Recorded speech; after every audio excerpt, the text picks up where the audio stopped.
Meditative Inquiry. I just want to give you a little bit of background of the symposium. And since it is a Meditative Inquiry symposium, why don't we have a little meditation before we go into the symposium? So if we can sit relaxed in our chairs with feet firmly on the ground. Those of you, I think, who have been in my classes, I think you both, but I try to do some of these exercises in my class. So feet firmly on the ground, if you can close your eyes. And maybe do 5 deep exhalations and let inhalation come back on its own.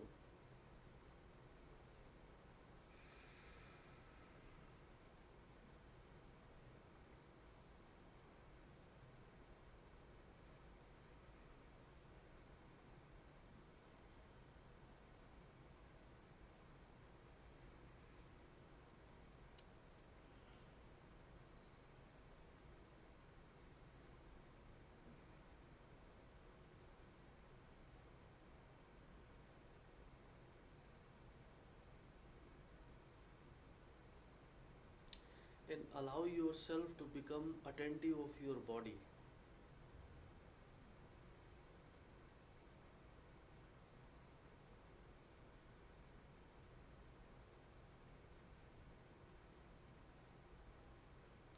Generally, we are too much in our head that we never pay attention to the body. So you will see it's a very different feeling when you pay attention to the body.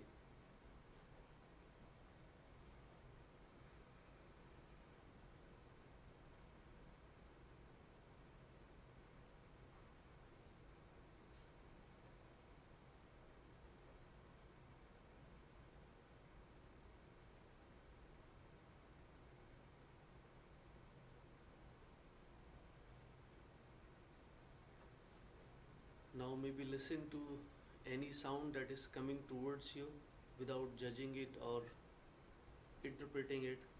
Just listen if you can.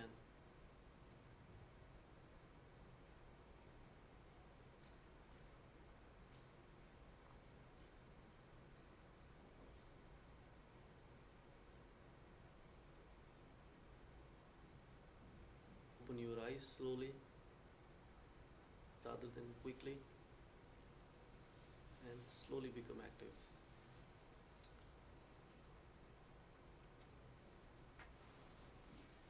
Okay, so today's symposium is on meditative inquiry. What we did, just a little part of the whole thing. And so I want to just give you a little bit of background how this idea for this symposium came into existence. Last year, this year I published a book, but last year I was taking a help from 4 research assistants, those who were helping me out with various parts of the book, footnoting and APA and just reading through it. And so we had a symposium last year on that book, Curriculum in International Contexts. And in that symposium, what surprised me or what struck me was that all of them, Adrian, who is not here, but he had already been interested in the idea of meditative inquiry. But I was very surprised that Downey and Debra and Mohamed, they took a very keen interest in this idea of meditative inquiry. And that surprised me because I provided a very little space to that idea in that book, because it is about so many other things. But very briefly I discussed meditative inquiry, and somehow it seemed to affected them, and they wanted to know more. A lot of their questions in that symposium were also concerned with meditative inquiry. Then it struck me maybe it would be a good idea at some point that I should have a discussion with them on meditative inquiry. And when the conference call came, the conference call for this particular conference came, I submitted a proposal and requested them if they wanted to have a discussion on this idea. And I sent them my writing, my first book, Curriculum as Meditative Inquiry, and then 2 articles which are a dialogue with Adrian. He has posed me, he acted as a questioner in those dialogues, and he asked me question about my teaching and my journey of Indian classical music. So I asked them that they could read any of the material that they find interesting and share their thoughts on what they think about meditative inquiry, and then we will have a little dialogue. So that's what the first slide is missing because I emailed myself the wrong PowerPoint. The first slide was a dialogue on meditative inquiry and their names were listed on that. So I apologize for that.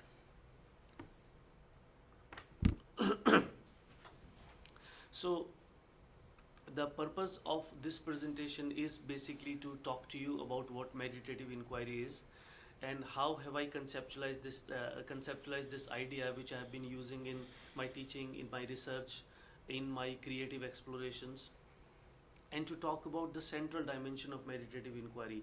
Awareness is one which we practice today, but it doesn't have to be mechanical. Awareness is to be aware in the day-to-day life, not necessarily just a little part of time that we call meditation, but throughout the day, living an aware life, and dialogue, freedom and creativity, about which I will be talking a little bit later.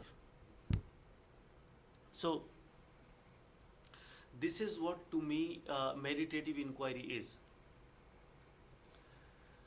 There are a lot of say myths or misconceptions about meditation floating around the world, and the big way in which mindfulness has been taken over is also very problematic, because what has become in the name of mindfulness, that it has become a kind of a technique focused, and I think that's the fate of all methodologies, and all they become too technique focused and lose their ground with the thought from which they emerge. So what happened in in the area of mindfulness is that people saw its benefit, and it was tested in labs and clinics and stuff, and people thought, wow, this is good, this can help us curb stress, this can help us be a little bit more relaxed, it can give us enhanced attention so we can be more productive. But all of that is neoliberal capitalist logic, which incorporates everything into its fold, including meditation, and that's what happened with yoga. It can, if it works for capitalist system, whatever sells works, we will just incorporate it. In a way, they are like, their ideology is very simple. Whatever we can sell, we accept. We don't discriminate. No matter what the culture is, no matter what the context is, as long as we can sell it. So that happened to mindfulness. Most people have reduced it to certain techniques that they practice, and viewing it as an instrumental activity that lead to something. So that will give me less tension, that will give me less stress, but the basic principle is lost, that the purpose of meditative inquiry or mindfulness or meditation is to understand yourself very deeply, to understand your relationships very deeply, to other people, to nature, to the whole universe, how to discover oneself, how to discover one's relationship in a way so that there is harmony, there is wholeness. that kind of left behind, the deeper purpose of it, the search for truth of it became left behind.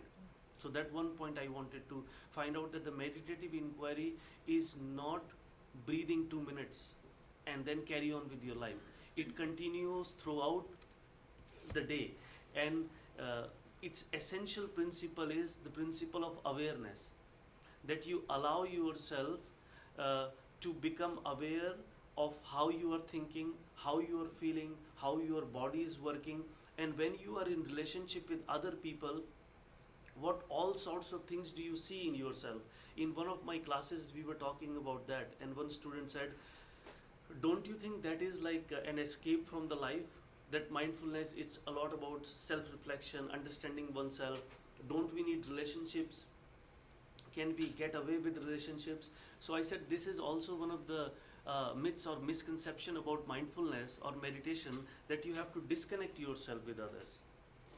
In fact, it is connecting with everybody, including yourself, with attention. So the concept of isolation or escape is not central to it at all. Some people may want to go to the monasteries, take time off, do silent meditation retreats, and that's perfectly fine.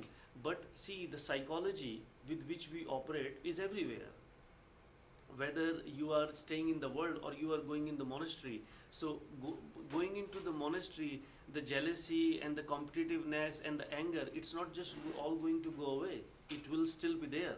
So studying yourself, no matter where the context is the core of meditative inquiry, and in relationship to each other.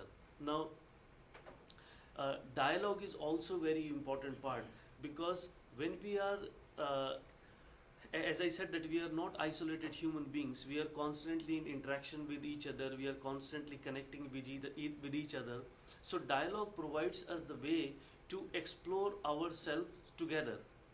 So this is how I try to do in my classroom. Generally, most of my classrooms are very dialogue based, and the reason for that is to provide space to explore oneself with others. I'm going to just briefly touch on this because I don't have a whole lot of time to talk about it. The other thing is freedom. I think in many of my classes, because see, I see meditative inquiry, as I said before, I just don't see it as an exercise. It's a way of living. It's a way of approaching everything. So in a lot of my classes, I also give a lot of freedom to not only think and express, but also to choose the work that they want to do, and also the structure they want to adopt. A lot of students complain in the beginning of the course that why are you not giving like rigid structure and guidelines so that everybody can do it, and they say I don't want to do that precisely because of that, because if everybody does the same thing, then the whole purpose of igniting intelligence or the creativity is lost.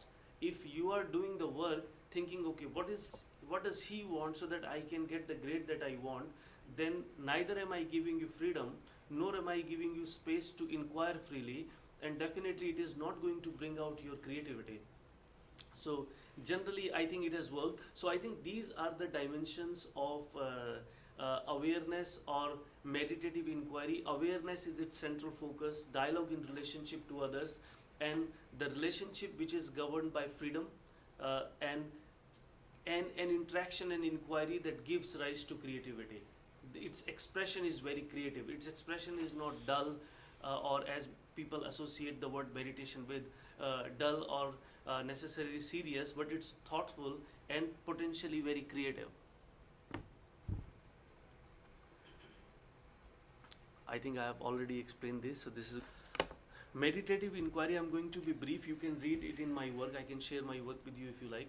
But it emerged as a personal quest. When I was a teenager, I came across certain writings which I became interesting. One of the writing was of medieval poet Kabir, and I really found it made a real impact on me, because he was critiquing the social structures and systems and casteism and religious discord among different groups in India, and the importance of learning about yourself, the kind of mysticism that was associated with it, that impacted me quite a bit. And then I continued on my journey and met many teachers, the teachers in the universities, teachers in the outside world, many authors, including J. Krishnamurti, Gurdjieff, who made a lot of impact on me.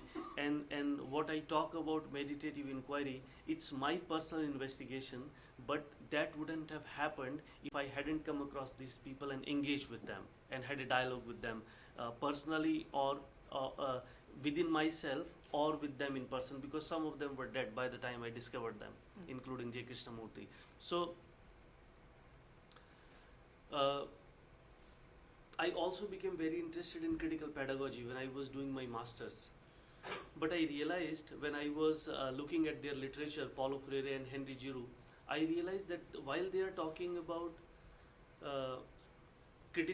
being critically aware of the social structures, they were leaving the self out, or they were not talking about self in the sense of meditative consciousness, a deeper understanding of yourself, but only as something that is structured by outer political structures. So that was also one of the area that impacted me, and I tried to combine together in my master's thesis.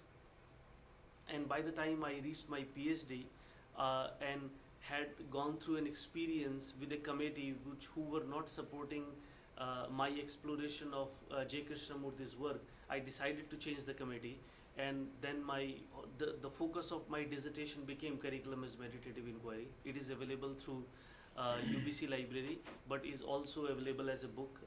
I think most libraries should have an e-copy by now, so you don't even have to buy it. You can get it for free.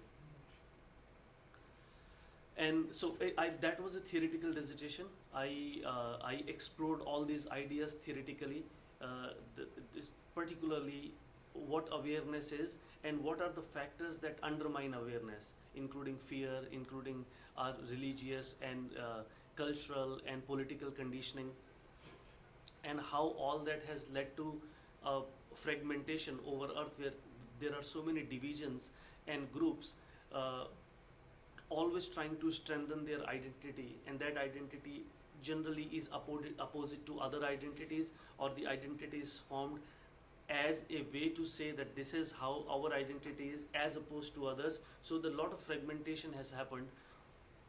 All this undermine our awareness and the capacity to be whole, to live a more holistic life, not only outwardly but inwardly. With this theoretical work, I came to the Mount St. Vincent University in 2011, and of course these ideas affected me deeply, so they started affecting the courses that I developed, and I started adopting this approach in my courses to the best of my ability, which I called teaching as meditative inquiry, and students responded very well to that. So far they have been responding very well to that. And then in 2013, I became very interested in learning music. I've always been interested in learning music, but never got the opportunity or the chance to do that. But it was somehow, I've written in one of my papers that it was somehow a surge that I couldn't stop, because the deeper I was inquiring into myself, the deeper I was looking at my fears and my limitations and my and how have I not been allowed to explore certain areas of my being. So those areas which really wanted to come out started to come out, and music was one of them. Luckily, and that's like huge fortune, that I found an Indian classical music teacher here in Halifax. We have differences because I have a different approach to teaching and learning. He has a different approach to teaching and learning, but he opened the door, and once the door is opened, then there is you can just explore as much as you want, as much as you have the intensity, as much as you have the interest. So I have been exploring music for the past 6 years quite a bit. I have composed quite a bit, and some of those compositions have been including in one of the papers called Music as Meditative Inquiry. And so that was another area. Curriculum, I explored curriculum theoretically, then I explored the same idea in teaching and in music. And Adrian is not here, but a couple of years ago I asked Adrian, because he seemed to be very interested in the work that I was doing, would you like to have some dialogues with me on the work I have been doing? Because after I finished my book and finished my PhD, somehow I had lost all interest in writing. I had like real no interest in doing anything. So, but I immersed myself in teaching. I taught very intensively and took a great interest in it and was very passionate about it. But the interest in writing got completely lost. Maybe I was tired. I don't know what happened. And so, but one idea that kept occurring to my mind, oh, I wish I could like have dialogue with somebody about so many things I have on my mind, but like where to find that a person. And then suddenly Adrian emerged, very serious. I tried it with other people, just talking with them to feel out, but it seemed that nobody got what I was trying to say, or was interested in that. But Adrian was game, and I told him, you'll get the money because of research assistantship, but I can't guarantee any publication, because I'm completely experimenting with it. I don't know where it is going to go. It may work, it may not work. So I call that dialogical meditative inquiry. Well, we had the dialogues. We have published 2 dialogues. I was telling Krista, one of the dialogue teaching as meditative inquiry got outstanding publication award. So some of my students asked me in my class, especially doctoral seminar, like, how are you getting on with these ideas in your academic life? Because aren't people very skeptical, or don't they doubt like what you're doing, because you're talking about consciousness, you're talking about all these existential themes.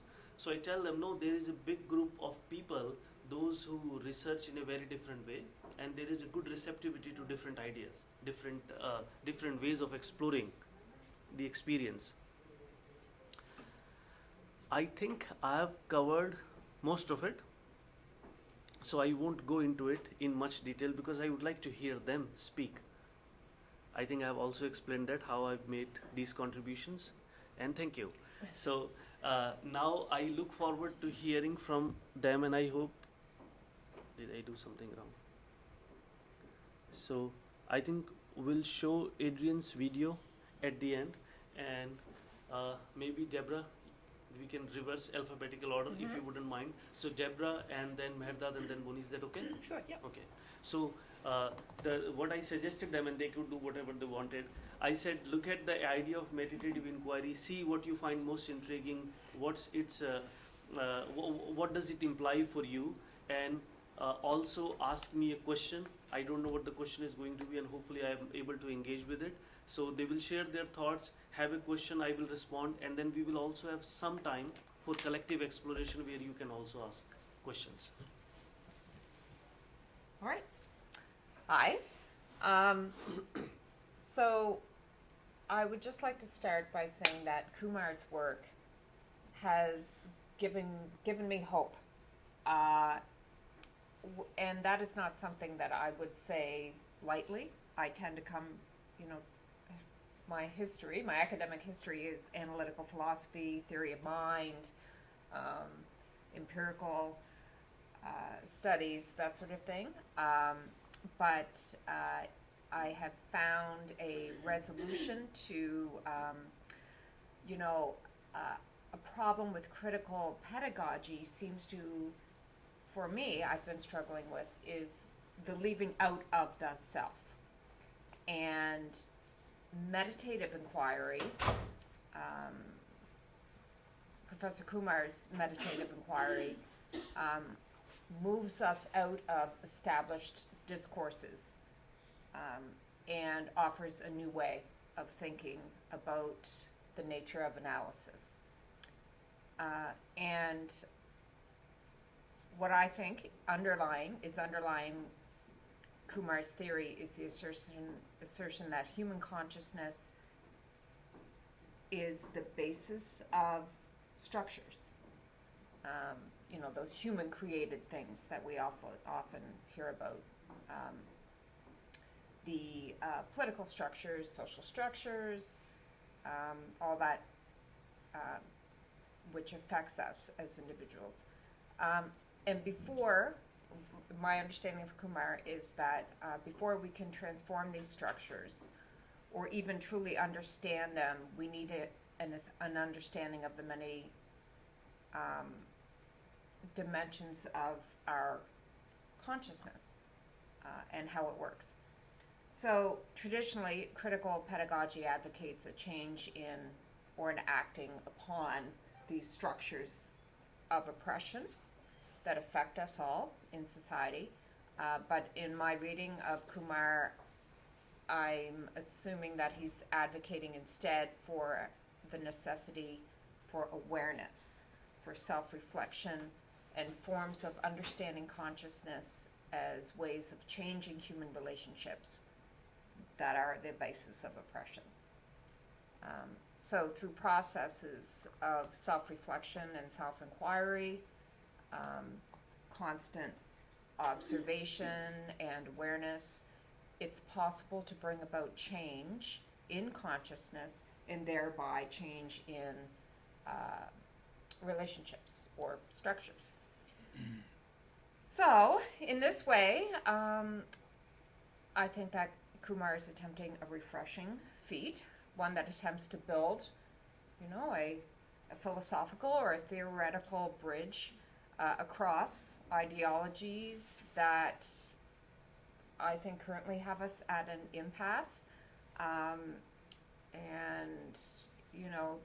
those perhaps leading to irreparable damage in many facets of the world, including in the academy. So for Kumar, as I understand him, heightened consciousness is a precondition of intellectual progress. So changing consciousness through meditative inquiry can precipitate structural change. So this appears to be in tension with or somewhat incompatible with ideologies of postmodernism, which asserts that what we are is structure, and that's it. So if through meditative theories of meditative inquiry, the mind can transform itself through observation of itself to experience content directly, observe without judgment, feelings and actions, these are, our consciousness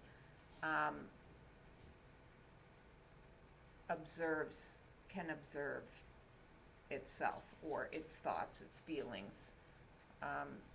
So structures, social, political, and education, quoting from your book, are crystallized forms of consciousness. So, or sort of these structures we talk about are structures we hear so much about in postmodern ideologies. For example, other critical pedagogies are consciousness manifested, right? But the source of all of that is our consciousness. So we should therefore limit our focus on understanding the outer, or even just shift our focus on concentrating on the outer or the structures until we first consider the inner. And this is radical, I think.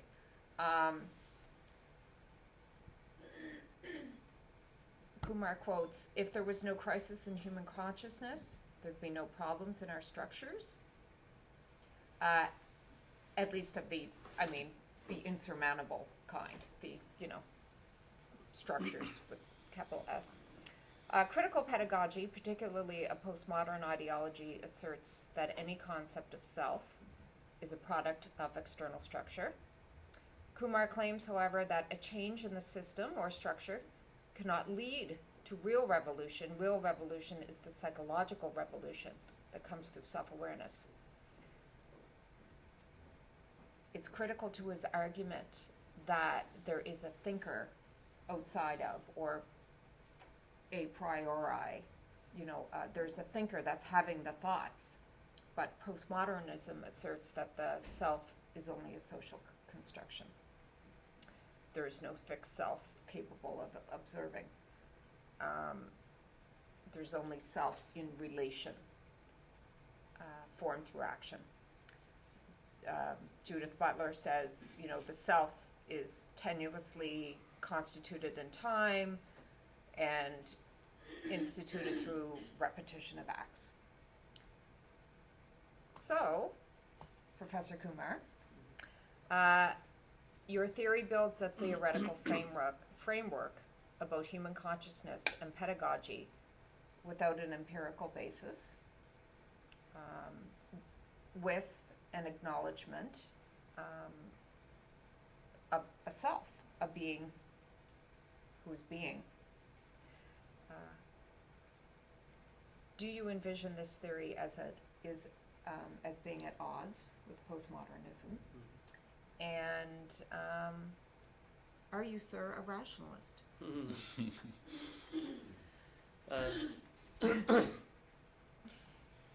Well, I think that you have first of all summarized the key ideas, because one of the key idea that I have emphasized in the book is that structures, what we see, are crystallized form of human consciousness, and what basically that means is that structures are, so in that way I'm on board with postmodernism, that structures are not independent of us. So if there is racism in the structure, it's not that that racism is outside of us, it's part of us. We are part of the whole process. If there is a lot of fear and mistrust of the teachers, it's not that the fear and mistrust is outward, it is within us. So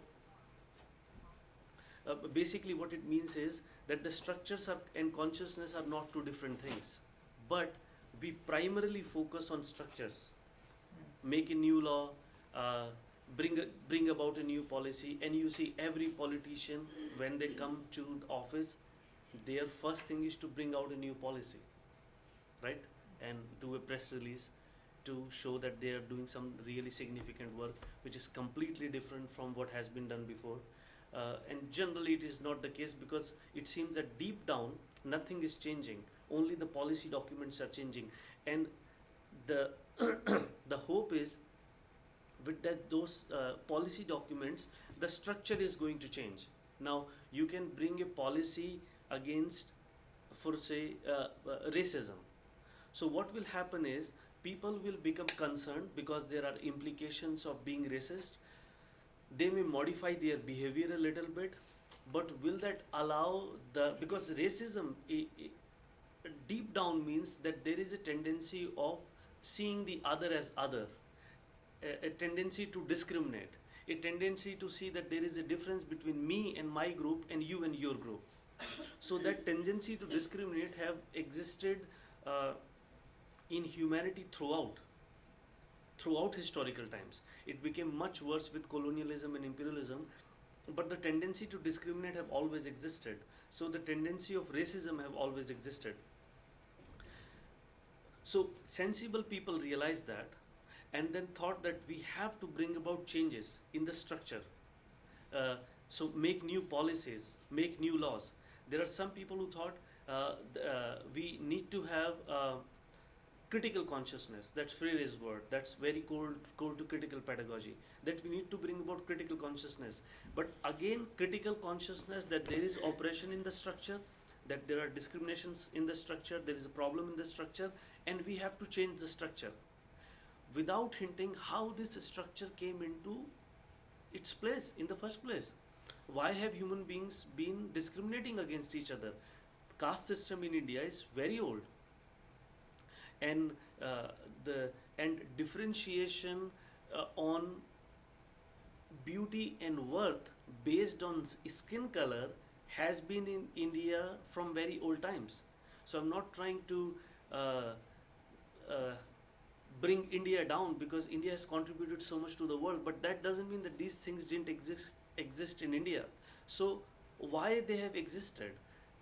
Why that insensitivity?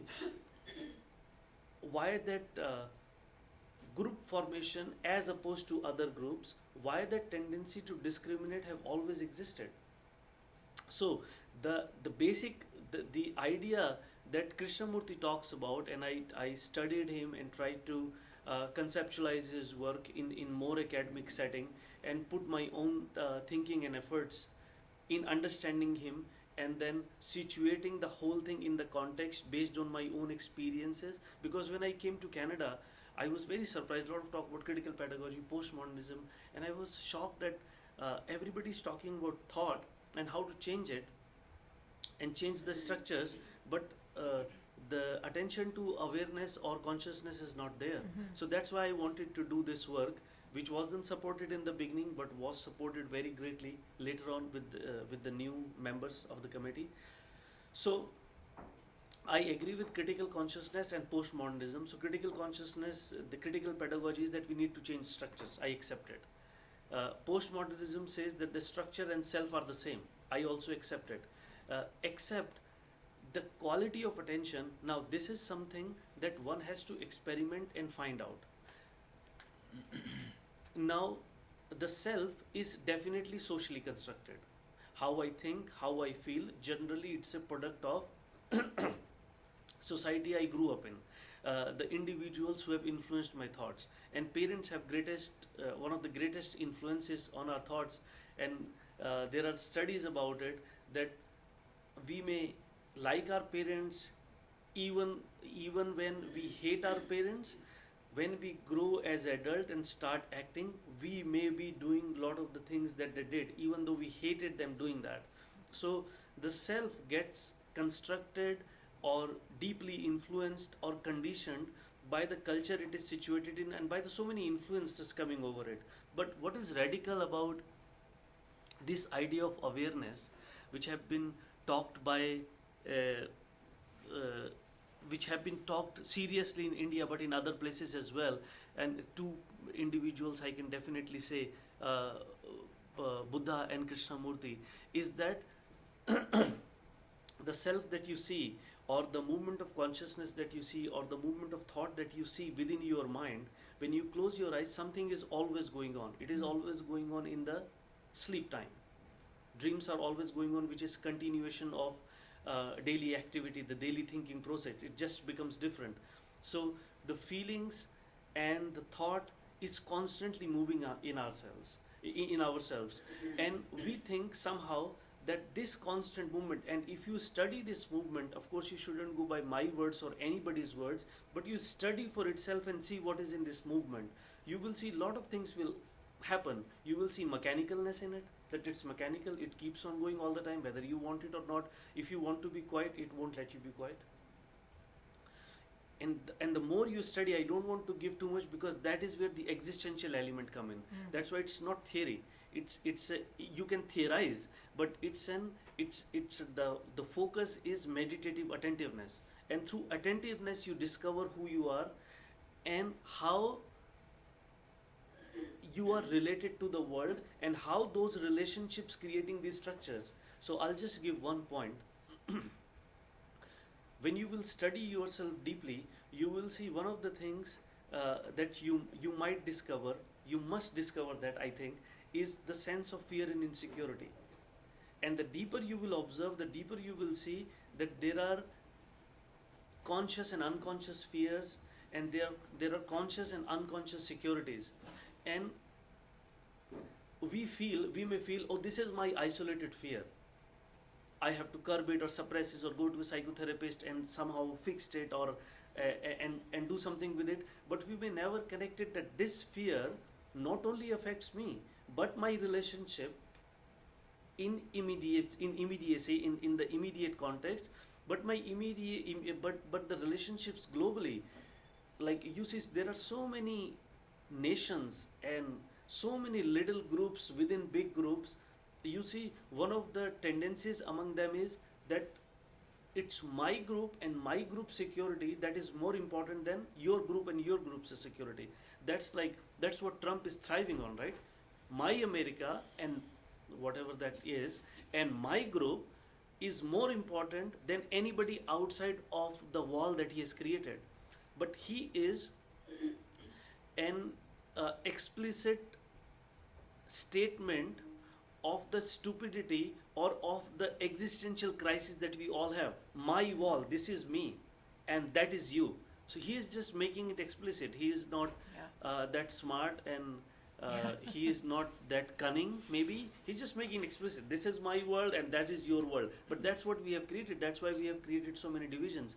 So what people like Krishnamurti and Buddha say, and I think I have discovered it through my own understanding as well, that it is possible to look at yourself and your relationship to the world in intense meditative awareness. So this constant mechanical movement that is going on, which is creating so many divisions in the world within ourselves, that mechanical movement is halted or is interrupted. And as soon as that movement is interrupted, the creativeness or the insight begins to come into existence that sees that what we are doing, all the fragmentations that we are creating, all the conflicts we are creating, it's so unnecessary. There is really, because earth is round, right? Everybody is in it together on the very surface of it. But that can become a theoretical statement, and we can just get lost in the theoretical statement, but the actuality still remains divisive. So the way you can say the Eastern insights are different from postmodernism is that they say that there is a possibility of meditative attentiveness in which you can relate with the world through silence. You can relate with other people not with the noise of your conditioning. I am this, I am that, as opposed to you are this and you are that. But you can actually connect with the people. You can actually connect with the trees. You can actually connect with nature. And indigenous people also have been saying that for a very long time, that we are one with nature, and these divisions that we have created, these fragmentations that we have created, are causing a lot of problem. I hope that gives some answer to it, some perspective to it. Well, yeah, thank you. My name is Mohamed Kharbach. I'm a doctoral candidate here. My thesis is near completion. So first I'd like to thank you for inviting me here, and thank everybody else for coming. It's a pleasure to work with you. I have worked with Ashwani in some of his research projects. So I would say I'm a little bit familiar with your ideas. Too much. At one point, Matt say, I don't have time, I need to write my thesis. So yeah, I was always interested and a very, a different learning experience working on your research projects. So I would echo some of the ideas you have said and touch also on some of the things you just mentioned right now. But first, let me just share with you how I was introduced to this meditation thing. I'm actually all new to it, especially this meditative inquiry concept. But meditation, I was first introduced to it when I started my master's degree here 7 years ago. And so we had a course with Susan Walsh, and she would always start the class with a few minutes of meditation, just like what we did today. And so that's how I was kind of introduced to this idea of meditating as a way to release the stress inside of you. And so I didn't take it very seriously, and until I started my Ph.D. and then the stress of Ph.D. and my assignments and the work and everything, and I was thinking, wow, I need just some kind of relief and some. So I was thinking about meditation again, and that's when I started looking for ways to learn about meditation. And so I think I bought a book or two. One of them is called The Zen Mind, Beginner's Mind to Mindfulness. So I would also watch videos and podcasts, and so my engagement with meditation was on a superficial level. So when I read your book, it was really interesting to find that it's really a huge thing, and it can be very deep and profound.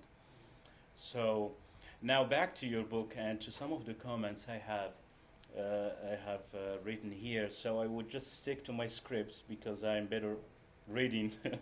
I don't want to stray off from it. So curriculum as meditative inquiry is particularly important because it invites the reader to engage with the concept of curriculum from a non-traditional perspective, which is very interesting. It views it as engaging with the curriculum through an existential approach, Ashwani called meditative inquiry, informed by theoretical insights from. What I like about this meditative inquiry and what you explained is that you have kind of brought the ideas of Krishnamurti, which is representative of the East, spiritual kind of self-oriented philosophy, and then you with that with the Western conceptualization of knowledge as epitomized in James MacDonald that you covered in your thesis. So I thought you bringing these two worlds together inside this work is something really amazing, because these are, you bridge this kind of, you bridge the two worlds together and put them into a theoretical framework that can work for disrupting the dominant and mainstream ways of teaching and learning.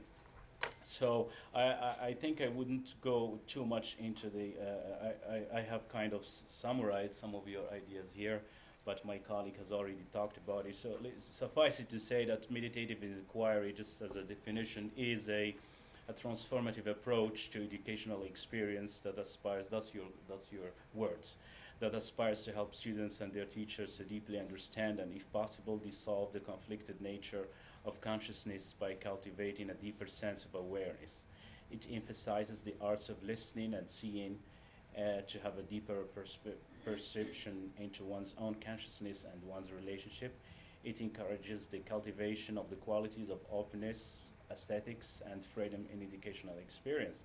So you talking about these qualities, I mean, progressive educators like John Dewey, Paulo Freire, and Maxine Green, and others, they've already talked about, these values in education of freedom, aesthetics, and things. But you added another component, which is that of consciousness and meditation and awareness.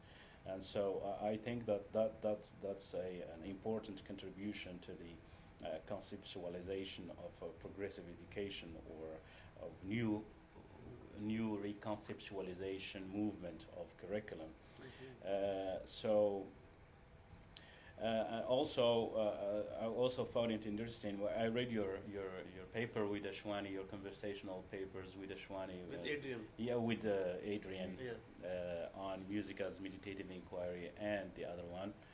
And I also watched some of your videos and see you performing in your wedding. That was Oh yeah. that was good. To see a different culture, how we do wedding and stuff, completely different from what we do in Morocco and probably here too in Canada. So that was interesting too, part of a learning process.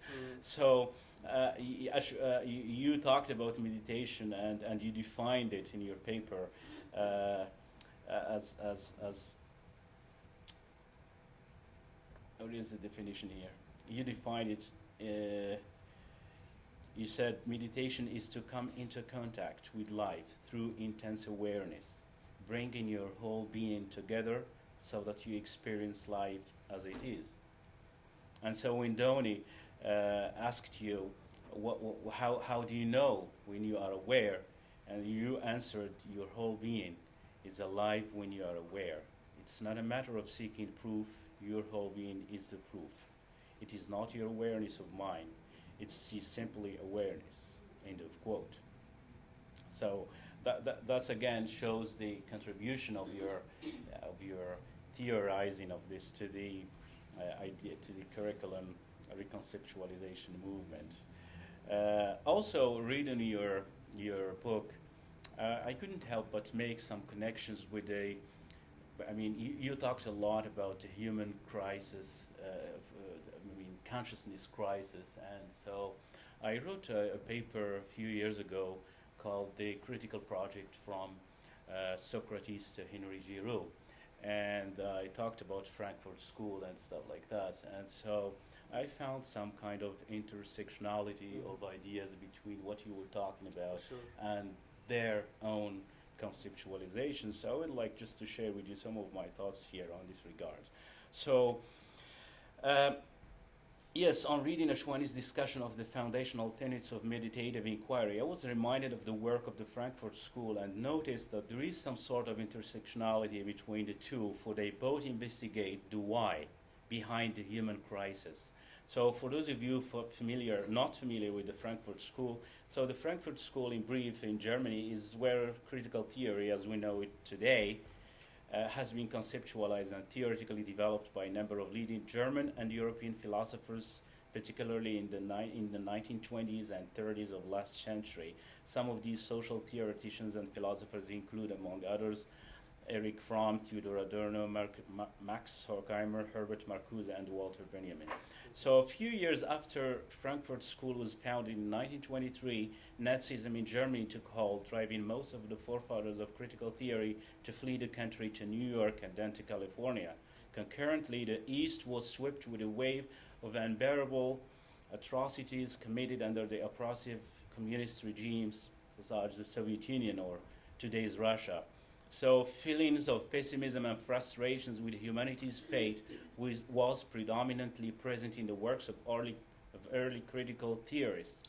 So in Dialect of Enlightenment, a classic book, showdover of critical theory, Horkheimer and Adorno painted a very dark and somber picture of the regressive and degrading conditions that engulfed human societies at the time. So part of their job as critical theorists was, quote, to explain why humanity, instead of entering a truly human state, is sinking into a new kind of barbarism, end of quote.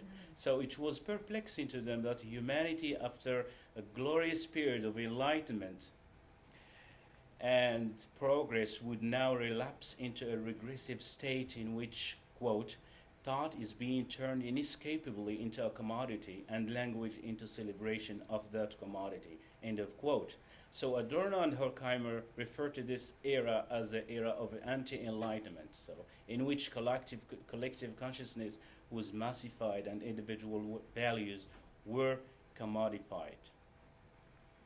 So profit motives and material gains became the main driver mobilizing the societal consciousness with the help of a powerful ideological apparatus that used mass media to perpetuate a culture of sameness and standardization and create a homogenized mass that can be easily molded and manipulated according to the interests of the market. So the predominance of capital and instrumental rationality resulted in what Adorno and Horkheimer called the culture industry, a form of cognitive and behavioral conditioning of the masses through manipulation and through the creation of a contrived popular culture.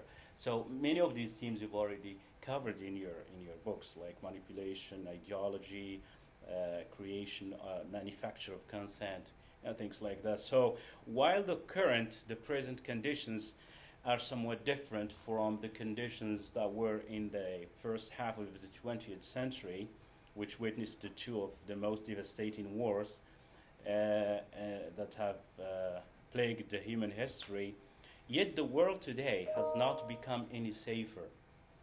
There are still violent conflicts in various places around the globe, particularly in the Middle East. What is even worse, religious fundamentalism, glorified tribalism, as Krishnamurti called it, you cite him, and chauvinistic nationalism are on the rise again, creating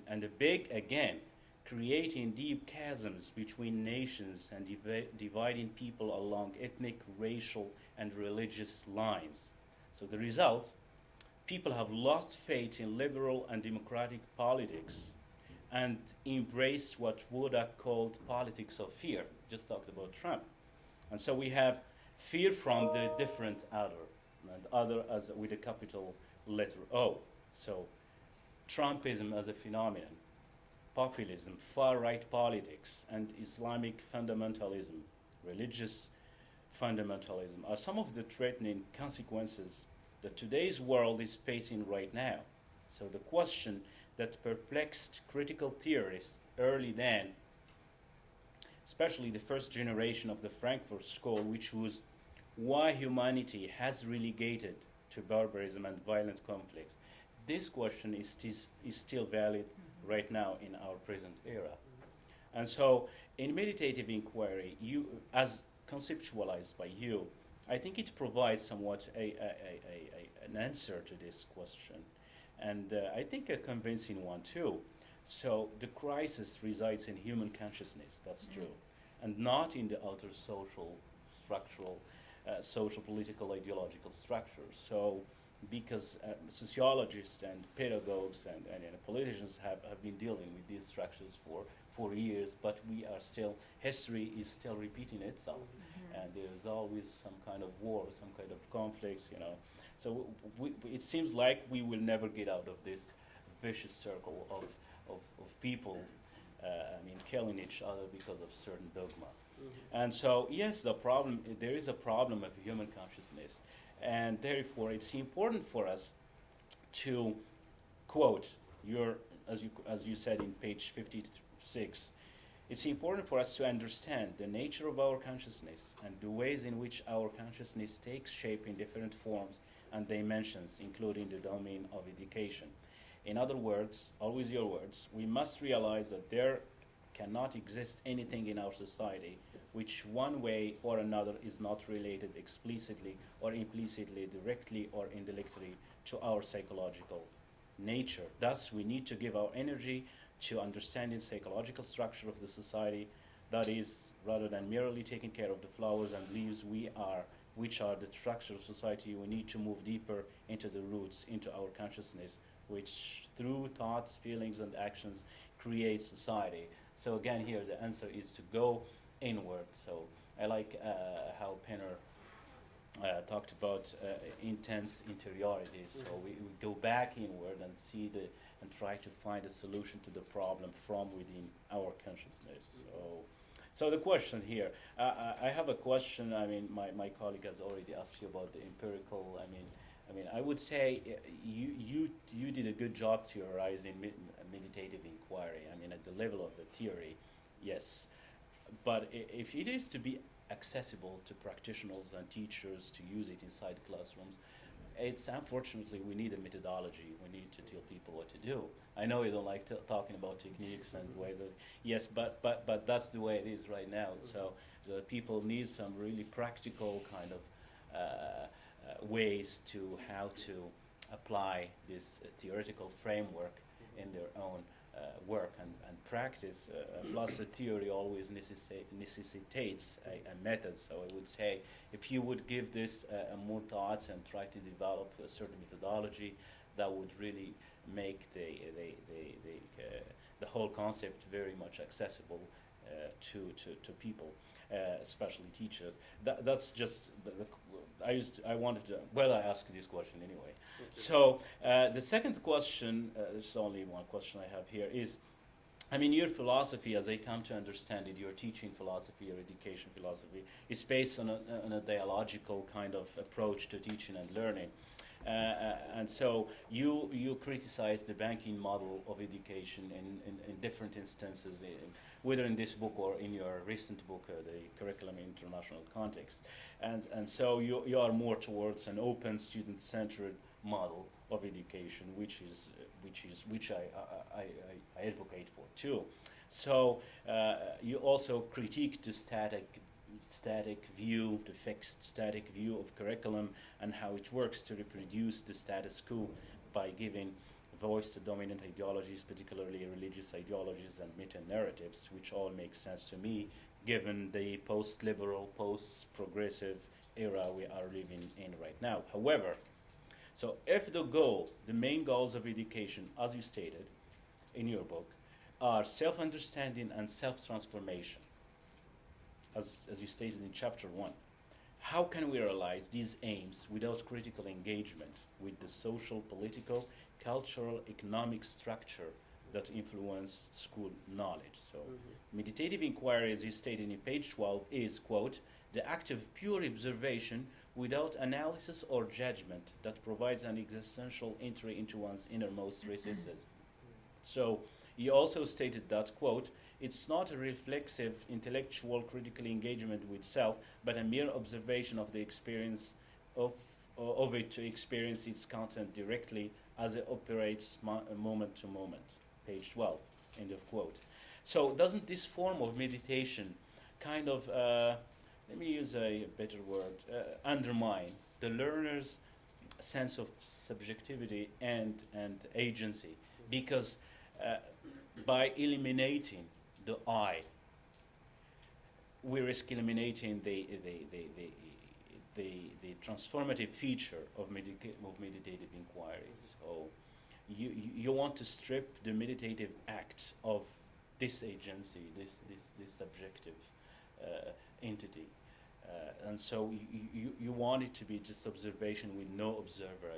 That's how I'm understanding it anyway. So you can correct me if I'm wrong. So when we talk about transformation, if the goal of education is self-transformation, so when we talk about transformation, so we basically imply the existence of a subjective entity, which is the bearer or initiator of this transformation. So to neutralize, just less than 1 minute, so to neutralize this subjectivity, this subjective entity or ego would probably risk vitiating, emptying the whole meditative process of its essence. So for me, when I meditate, it is a chance for me to contextualize myself vis-a-vis my inner thoughts. So it's a form of creating harmony and peace between the poles of the Cartesian dualism, the body and the mind, And so I would find it extremely hard to disassociate myself from the object of my observation.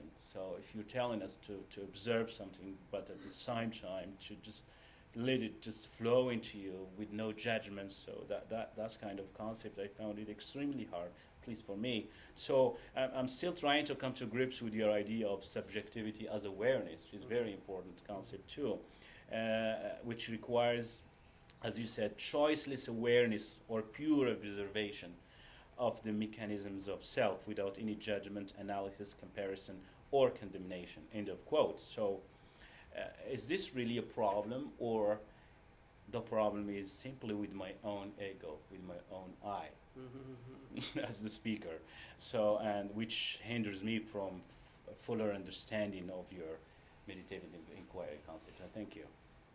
Yes, he has asked so many questions, but I'm going to try to answer the main thrust. One is, I think we have reduced teachers to installers of the curriculum, as Aoki calls it, famous Canadian educator, Japanese Canadian educator. So what that means is that why am I hesitant of saying, okay, this is the technique, use it? Because everybody else is doing that to teachers. Every year there is a new program, try this.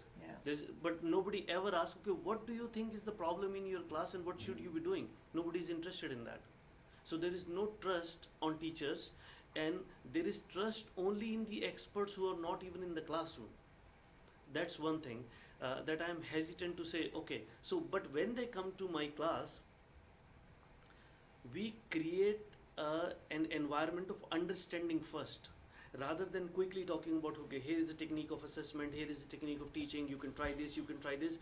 The more focus is on first understanding these bigger issues. Not to say that they don't need certain practical things for their classroom. I'm not denying that at all.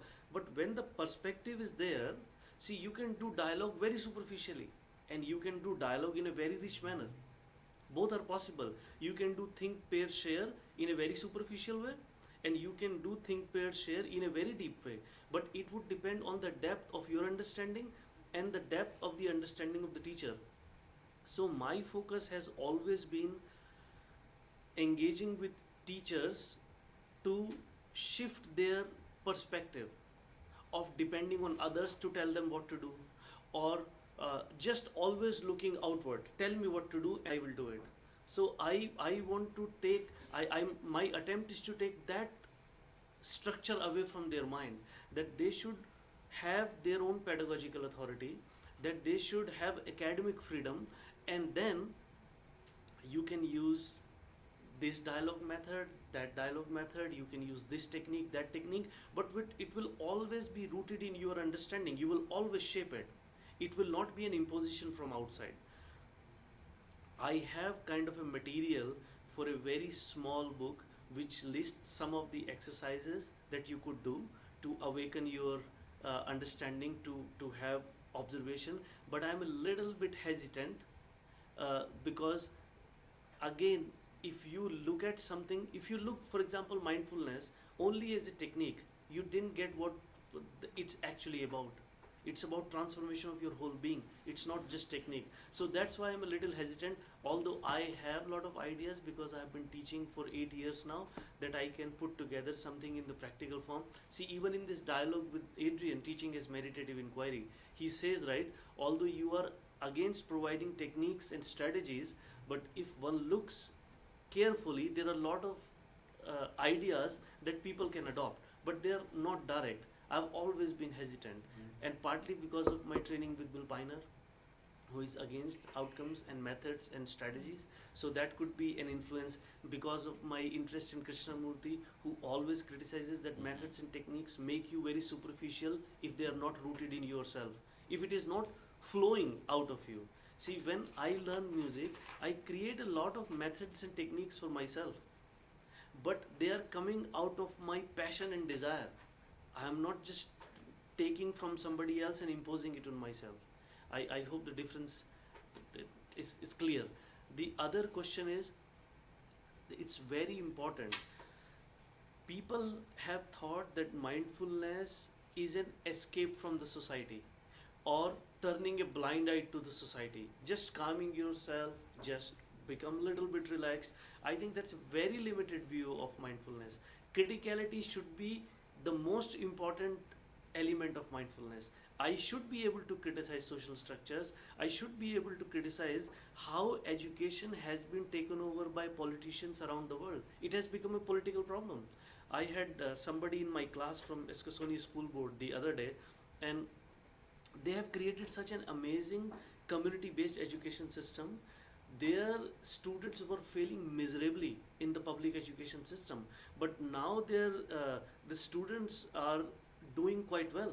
And the reason is because they took the community took the matter of education in their own hands, and the education is progressing. But when it's the politicians' work, because politicians are not actually interested in improving the education, and I am on camera and I am saying it. They are not. Why? Because they are interested in catering to the vote bank.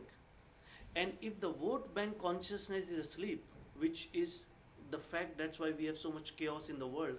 If vote bank doesn't realize what good education is, politicians are only going to cater to that, right? So their purpose is to show we are doing this, we are doing this, we are doing this, we are trying our best to improve the education system. Please bring us back in the next elections.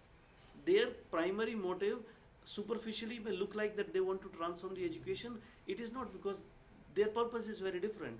So the education should be the subject of community coming together and transforming the education system. So these critical ideas has to be part of meditative inquiry. If meditative inquiry, as I've been saying, that it can be a myth and a misconception that it is just to observe your breathing and to calm yourself down. If mindfulness is reduced to that, then it loses all its favor. Criticizing social structures and changing them is absolutely essential. The only missing link is, if we don't understand that it is we who have created this structure, the whole battle is against ourselves in a very awkward way. Constantly trying to change the structure without changing where the structures came into place in the first place. And the last question about subjectivity as awareness. See, that's a question that requires a lot of time and attention, but I'm trying to respond to it briefly. Ego doesn't want to die.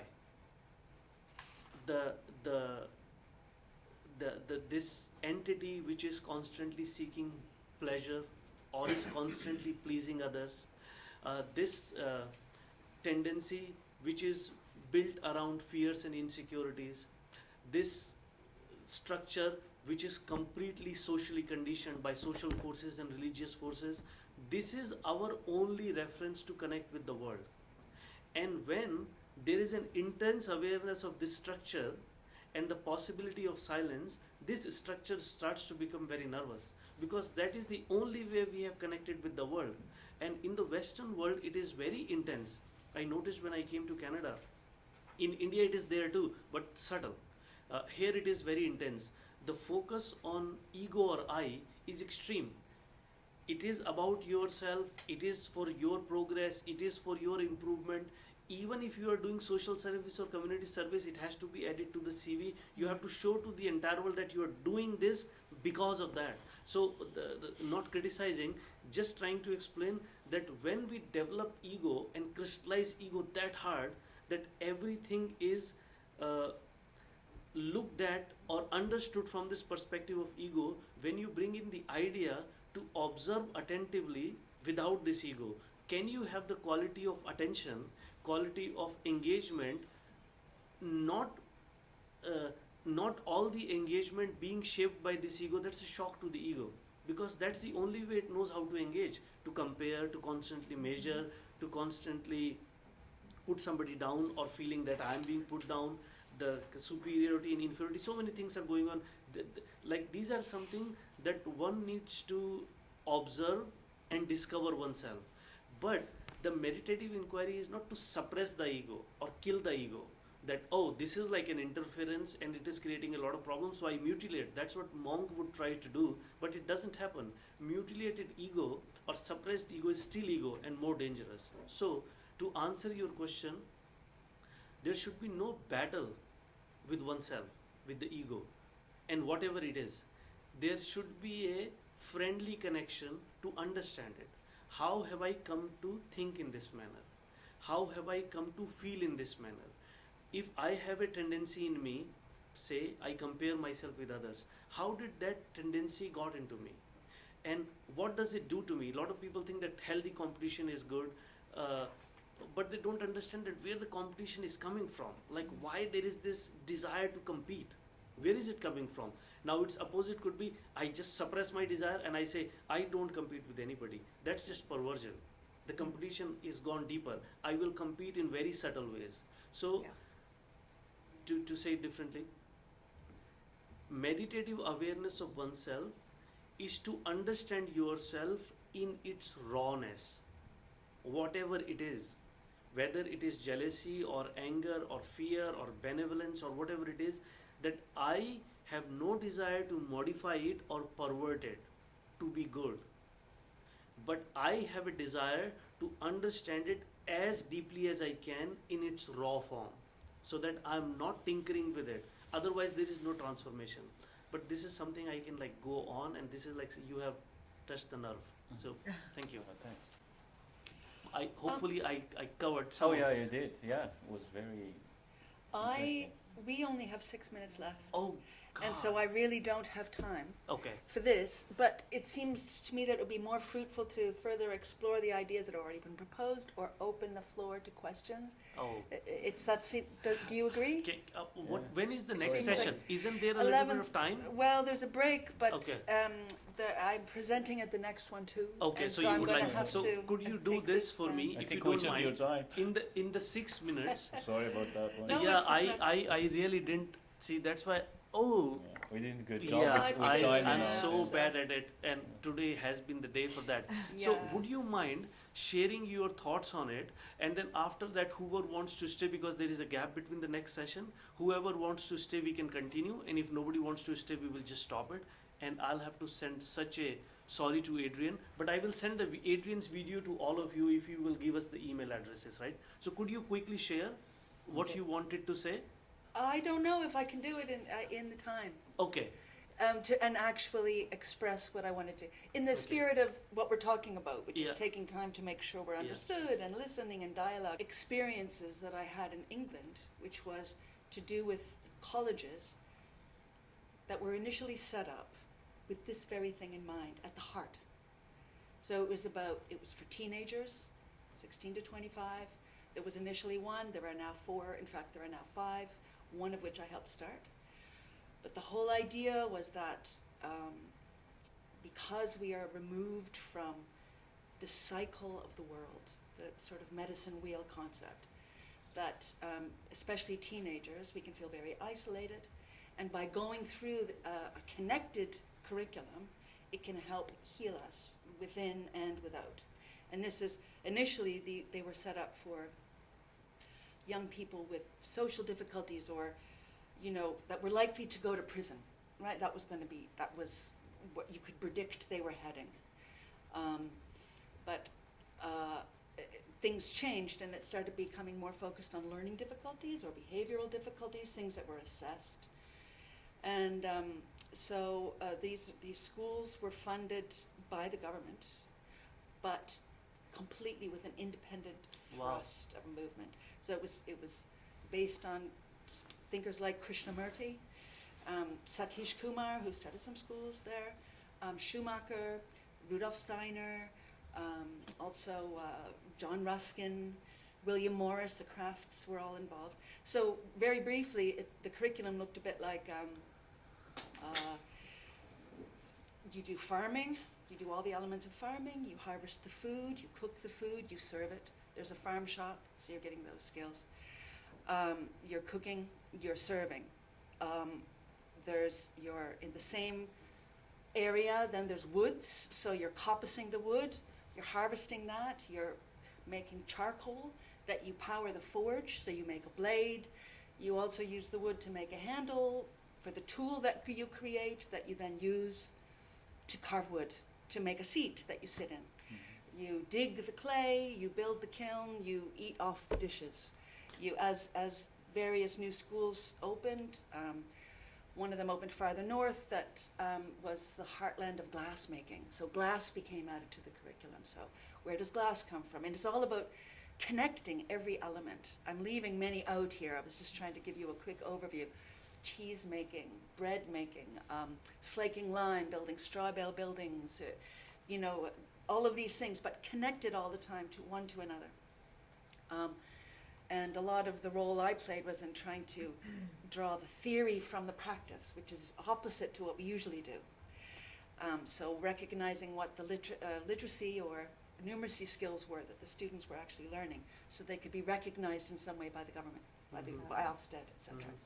Anyway, because a lot of the learning was happening socially, they would change, their whole personalities would change. You'd see them come in with the hood down and the hands hidden up the sleeve and unable to look in your eyes and laugh, and being able to stand a few years later and share their impressions of what they'd learned.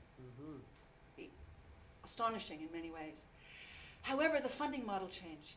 And this is largely to do with Margaret Thatcher. It came from that, this Education Act she introduced, in which students became, they actually called economic units. They were not referred to as students. Wow. And funding was going to be decided by market dictations. So by international, you would decide what you're going to invest in your country based on what somebody else is investing in their country. Wow. Because it's got to be on par, market-wise. And the schools had to compete for funding. So the way it affected was students, it started becoming students with more and more difficulties. So, right, so, and intersections of difficulties. So somebody that's dyslexic and autistic and has anxiety disorder and perhaps OCD. So like very complex young people would be coming. So that changed it. Another thing that started happening as the model changed was that people started working at the places for money. And this changed quite a lot about the training sessions. So when we initially started creating teacher training, things we're talking about were implicit in it. First of all, that the agreement that we all have a shared spiritual center. But then moving on from that, so we're working on a personal level because it relinks to the community. So it's all very interlinked. And what started happening is the funding model changed, and we moved farther north, away from the first college. People wanted to have practical, like outcomes-based teacher training. I want to learn about what autism is, which I'm not arguing with, you need to know that. But they wouldn't want to have the moment at the beginning where you're gathering your soul together. Or the programs that used to be put on by members and participants and local community about, say, for example, a lecture on Krishnamurti. And the students would all come too, perhaps, or would be a musical evening. People started wanting to be paid to go to these extracurricular activities because they saw it as interfering with their life instead of helping to create a connection to the community and the students and help develop their life. And that's really what the shape of what I was going to talk to. That's a very summarized version. And what I was going to ask in the end, because it links to something that from Stephen Brookfield's critical theory book, because he talks about the dangers of radical pessimism that can come from critical theory. Even just considering the things that we're talking about now can be very depressing. And so what I was going to ask to you was, because I'm now starting to work with people that are going to be teachers. So they're not teaching university students that might be already familiar with these ideas. They're going to be working with young students out in a community in which they might feel completely isolated in their own approaches. And to help ensure that not only the teachers themselves, but the students they work with don't end up feeling further isolated as they start becoming aware. I was just going to ask you what advice you would have to give to teachers, specifically. Not teachers of university, but teachers of young students out in the world. That was going to be my end question. Well, I think most of my students, except the doctoral class, They are all our teachers, either teachers or going to be the teachers, most of them. See, I think one thing is seeing the things as they are, and the problem is huge. And it's not that it's a new problem. Krishnamurti talked about it 100 years ago or 50 years ago, that the crisis of consciousness is brewing. I was watching a series on India, which is based on India's first Prime Minister's book, Discovery of India, that he wrote in a prison before India became independent. And I was saying, wow, this crisis and people fighting with each other, this is not new. This has been like going on forever. And but seeing that can make one pessimistic, but then it's like feeling sorry for yourself, or not necessarily sorry for the world, and sorry for the whole situation. So I think depending on how you look at it, it can also bring about a surge of intensity and action in you, but it shouldn't be superficial optimism as against radical pessimism. So knowing what the world is, and then in that world, what can I do in my context? I think the model that you discussed sounds so fantastic, but these neoliberal policies, see, that's why in my class I invited representatives from independent schools, from Halifax Independent School, Shambhala School, Waldorf School, and they were talking about all the things that they're doing in their classroom. And then students had one concern, that this is elitist. Yeah. Only those children can go who pay, who can pay for their fees. I said, who is responsible for that? Because these teachers and these schools won't have any problem if the government decides to fund them, but don't take away their independence to experiment, right? But if government is not interested in supporting any experimentation, what if you want to suppose establish a school here like that, and I wish you do because you have so much background, and you don't get any support from the government, you only rely on parents and community. That is why that I wouldn't want to hear. It would have to be private. Yeah, Yeah. and that is like so unfortunate. Yes, yes. There are, I think, Conundrum. some schools in Alberta and BC where parents can get some funding back. I think 50% of the funding, and some schools were adopted in Alberta and Toronto, and they started experimenting with Waldorf education, and that was allowed. In my school, every school should be different depending on the context of the school and the milieu, and that teachers should be given the freedom to try, because there are so many good ideas in education, but it's like we have to have outcomes. And I find it so funny. Yesterday I did a simple humming exercise with my class. So if I wanted to write outcome, what would I say as an outcome? I want my students to be relaxed.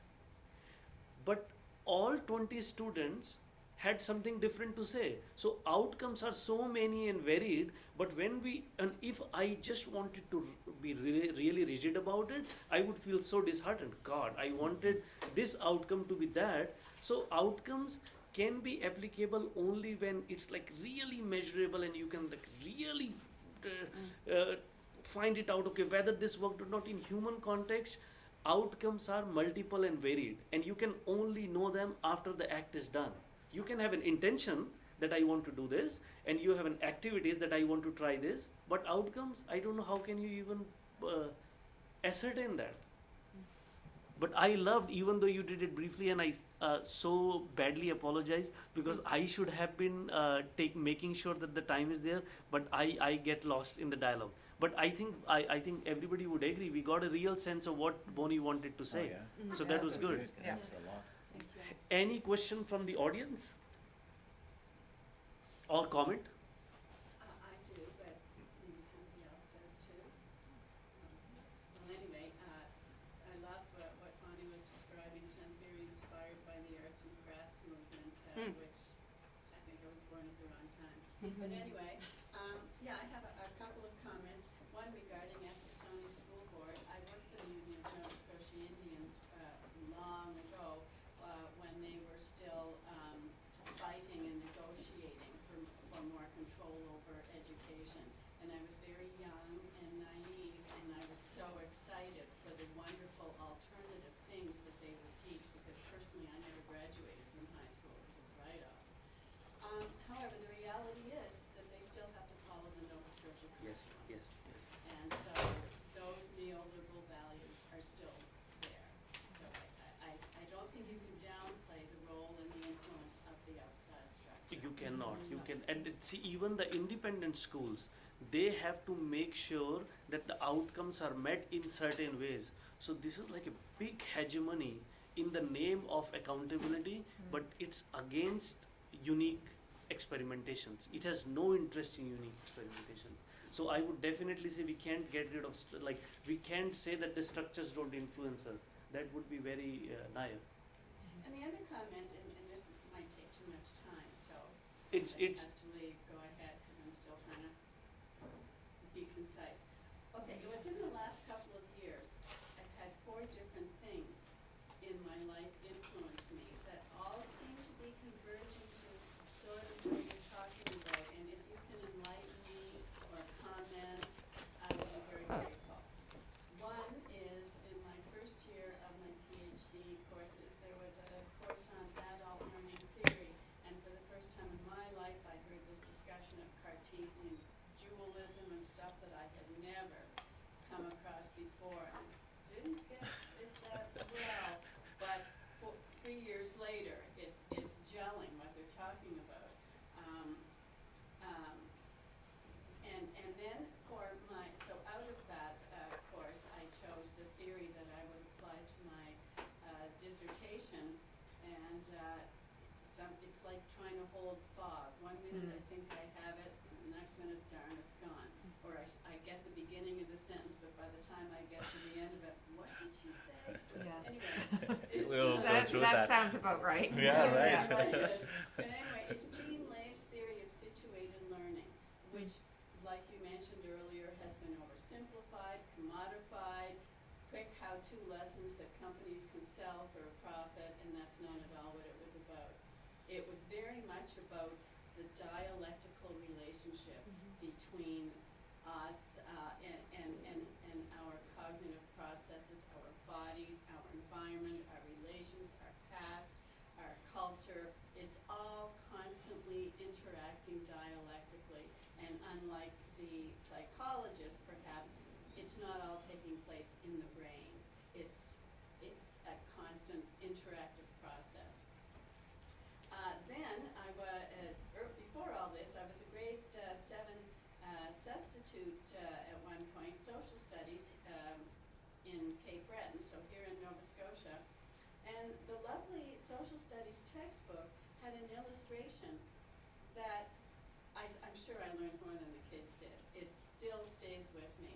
It portrayed Western thought as very much like a pyramid. Man was at the top, and ye shall have dominion over all the fish and plants and creatures and da-da-da-da, that sort of Christianity framework. And then it portrayed the Mi'kmaq framework as in a circle. You were joined with the bear, with the fish, with the plant. You were all connected in a circle, and what impacted one impacted all. This is the next group.